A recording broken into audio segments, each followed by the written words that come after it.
Guys welcome back to the channel. आज का हमारा टॉपिक है सॉल्ट हाइड्रोलिसिस। इंपॉर्टेंट टॉपिक है। इसमें से पीएच कैसे कैलकुलेट करते हैं सॉल्ट्स का, that we are going to do today. और सॉल्ट हाइड्रोलिसिस बेसिकली अगर हम लोग हाइड्रोलिसिस देखें तो हाइड्रोलिसिस होता क्या है। कोई भी केटाइन या एनाइन अगर इंटरैक्ट करता है या दोनों इंटरैक्ट करते हैं with water to give acidic और बेसिक और न्यूट्रल सॉल्यूशन, उसको हम लोग बुलाते हैं हाइड्रोलिसिस। जैसे फॉर एग्जांपल, अगर हमारे पास है बी पॉजिटिव और हम इसको वाटर के साथ रिएक्ट कर रहे हैं and it is giving us a base which is weak. So this is a weak base which we are getting, and H positive which is acidic, right? Or if we are taking a cation, we've taken a cation, let's take an anion now, A negative plus water to give us HA. Now ये जो HA बना है, this has to be a weak acid. Remember weak acid या weak base ही बनना चाहिए, and OH negative which is basic. ठीक है. So now both the anion and the cation they are interacting. हमारे पास आ गया B positive plus A negative or water, right? So this is going to give us combination of a weak acid HA plus BOH. So this is a weak acid, a weak base. तो आप क्या gather कर पा रहे हो यहाँ से? आप ये गैदर कर पा रहे हो कि हाइड्रोलिसिस न्यूट्रलाइजेशन का ऑपोजिट रिएक्शन है। ठीक है।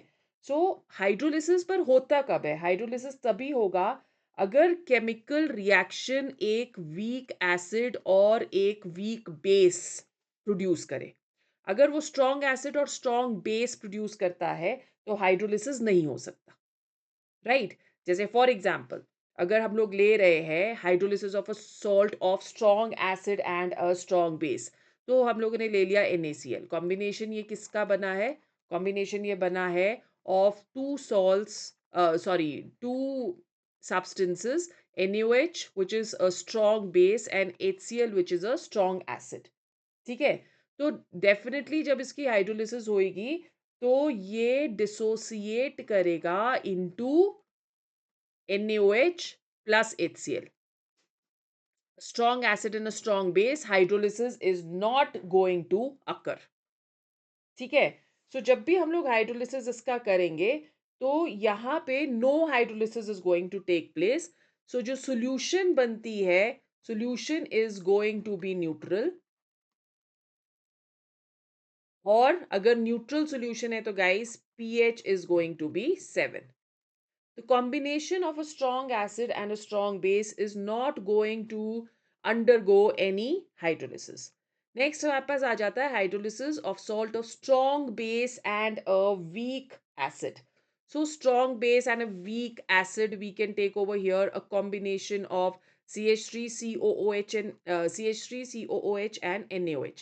तो हमारे पास जो salt बनेगा that is going to be CH3COONA।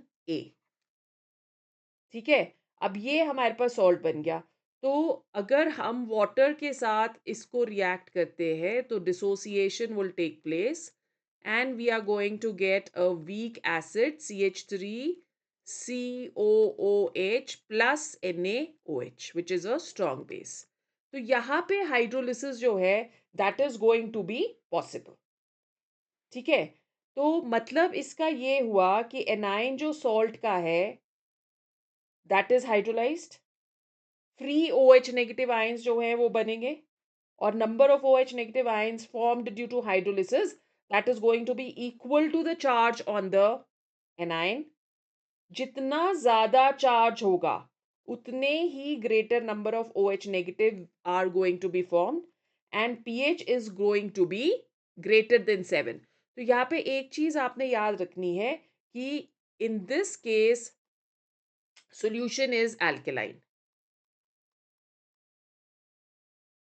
क्योंकि हमारे पास फ्री OH नेगेटिव आयंस बन रहे हैं, ठीक है, and the pH has to be greater than 7. So how do you calculate the pH over here? The pH that will be equal to pKw plus pKa plus log of C upon 2. ठीक है, pKw की value आ गई 14, तो ये हमारे पास relation आ जाएगा 7 plus pKa plus log of C divided by 2. सो इस तरह से हम लोग pH कैलकुलेट कर सकते हैं. What is going to be KH over here? The hydrolysis constant. KH will be equal to concentration of CH3COOH, concentration of OH negative upon concentration of CH3COO negative. So this will become equal to C alpha square upon 1 minus alpha. तो अब अगर dissociation काफी कम है तो denominator को हम लोग कर सकते हैं इग्नोर. ये आ जाएगा हमारे पास C alpha square. So KH that will be equal to C alpha square. ठीक है. Now over here when we are calculating the pH, तो pH हम लोग इस तरह से कैलकुलेट कर सकते हैं, या अगर आपको और इसको थोड़ा सा और इजी करना है तो pH can be calculated as 1/2 pKw plus pKa plus log of C.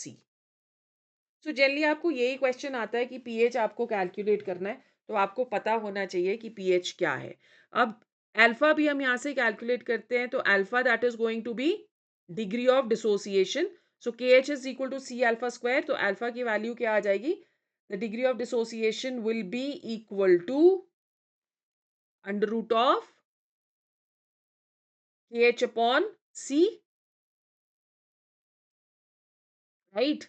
In terms of acid dissociation constant and ionic product of water, this can be written as Kw upon Ka into C. All right. उसी तरह से let's go on to the hydrolysis of salt of strong acid and a weak base.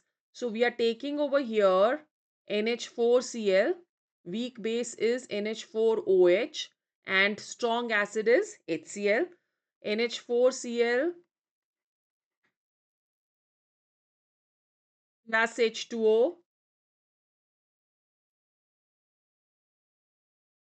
NH4OH plus HCl. ठीक है. तो अब यहाँ पे हमारे पास जो फ्री आयंस होंगे that is going to be H positive.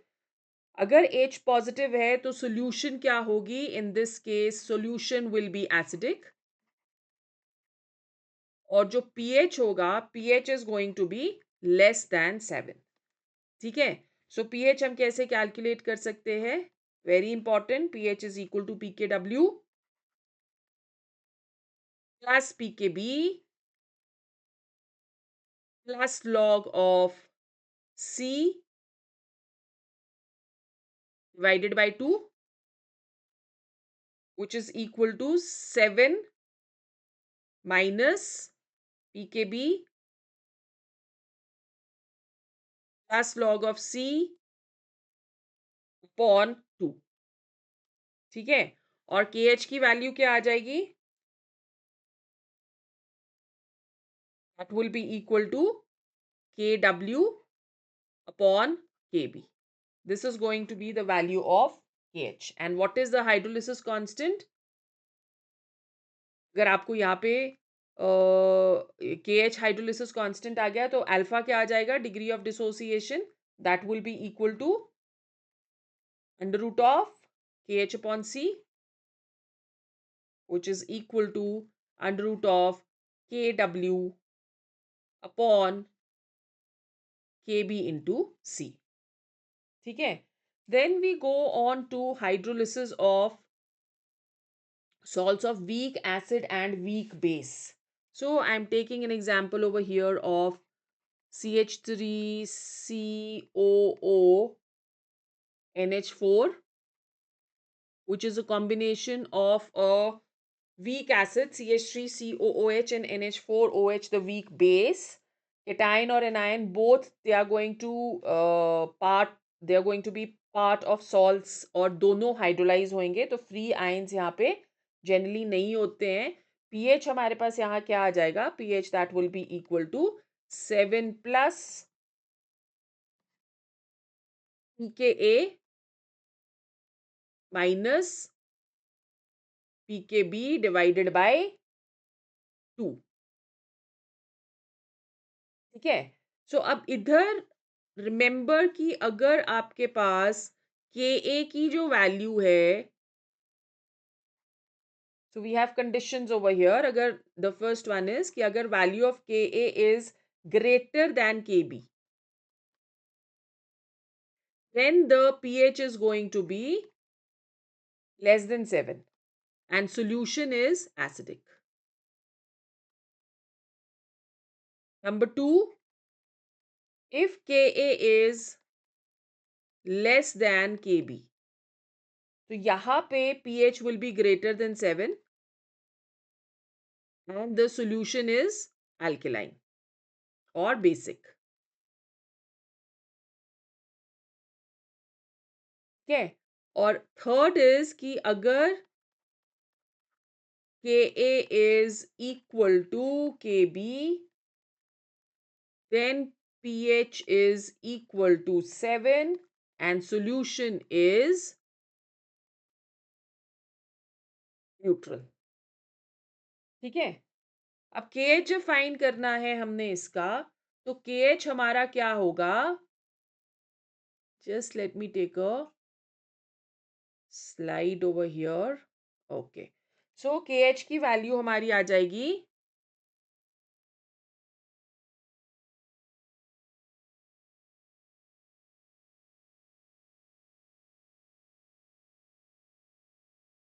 KW upon Ka into Kb, which is equal to alpha square upon 1 minus alpha square. ठीक है. तो what is going to be alpha over here? Under root of KH, which is equal to under root of KW upon Ka into Kb. ठीक है. So this is the hydrolysis. किस तरह से हम लोगों ने डिफरेंट तरह के जो सॉल्ट्स हैं उनकी हाइड्रोलिसिस करी है. Now there are some indicators which I want you to know. So there are generally three types of indicators. The first one is known as internal indicators.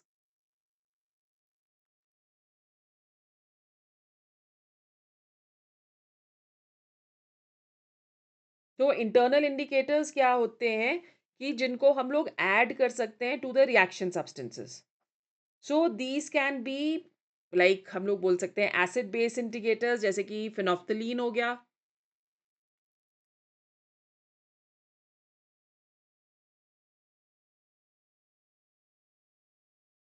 थाइल orange हो गया.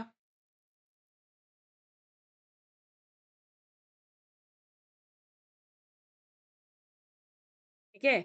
Then we can have जैसे ये acid base indicators हैं, तो हमारे पास redox indicators भी हो सकते हैं जो कि रिडॉक्स टाइट्रेशंस के लिए यूज करते हैं under the internal indicators only. So redox indicators जो है, example which we can take is an phenyl anthranilic acid.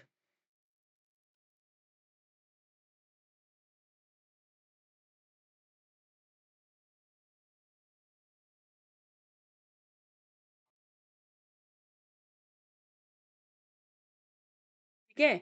और इसी के अंडर हमारे पास आ सकते हैं absorption adsorption indicators. So adsorption indicators, an example which we can take is starch. The second type of indicators which we have, they are external indicators. External indicators की हम लोग add नहीं कर सकते टू द रिएक्टिंग सब्सटेंसेस. ठीक है? जैसे हम लोग इंटरनल इंडिकेटर्स को ऐड कर सकते हैं to reaction substances, external indicators को हम लोग ऐड नहीं कर सकते to reacting substances. Example we have is potassium फेरिसाइनाइड.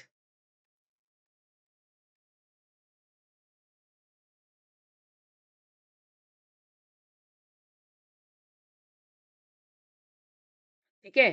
So this can be used for titration between K2Cr2O7 potassium dichromate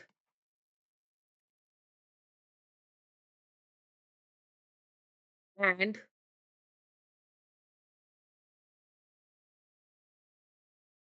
double salt of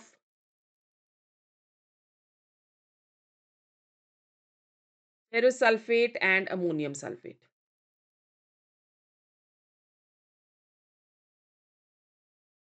This is the Mohr salt, right? फिर हमारे पास आते हैं रेडियो एक्टिव इंडिकेटर्स. तो radio active indicators क्या हो गए?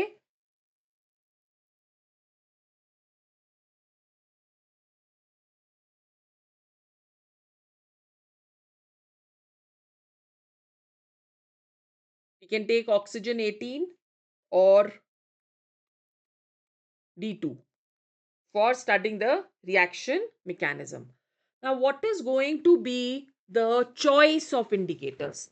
मतलब कि हमको कौन सा इंडिकेटर चाहिए एक किसी भी रिएक्शन के लिए. जैसे आपको मल्टीपल चॉइस क्वेश्चंस में ऐसा कुछ आ सकता है कि भाई अच्छा ये वाला रिएक्शन हो रहा है और इस वाली रिएक्शन के लिए इंडिकेटर आपको कौन सा यूज करना है अमंग्स द फॉलोइंग. सो इसमें आपको पता होना चाहिए कि चॉइस ऑफ इंडिकेटर्स हमारे क्या हो सकते हैं. राइट? किस तरह से हम लोगों को देखना है कि हमको इस वाली रिएक्शन में कौन सा इंडिकेटर यूज करना है. So that is what I am going to tell you over here. I hope आपके कॉपीज और पेंसिल्स निकल चुके. नेक्स्ट क्लास में guys we are going to take questions. So you need to be tuned. Chemistry का exam कल I am sure जिन लोगों ने दिया है उनका अच्छा हुआ है. Right? So choice of indicators में हमारे पास सबसे पहले क्या आ जाता है? We are taking a combination of a strong acid and a strong base.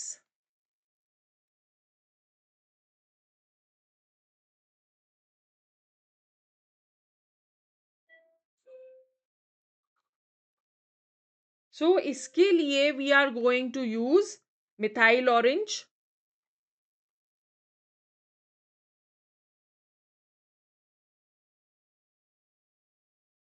phenolphthalein,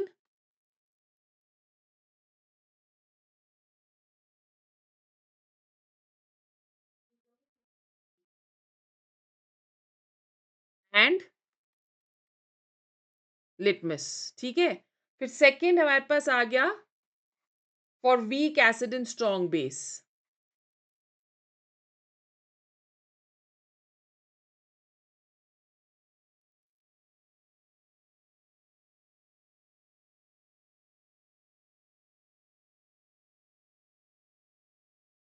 So example which we can take over here is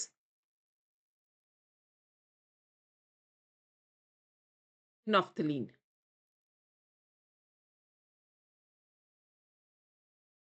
फिर हमारे पास आ जाता है number 3 for strong acid and weak base. Strong acid plus weak base, we have methyl orange.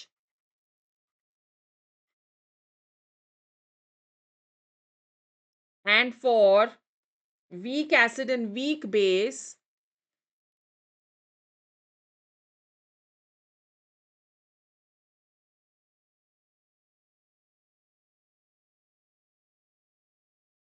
we can use phenol red.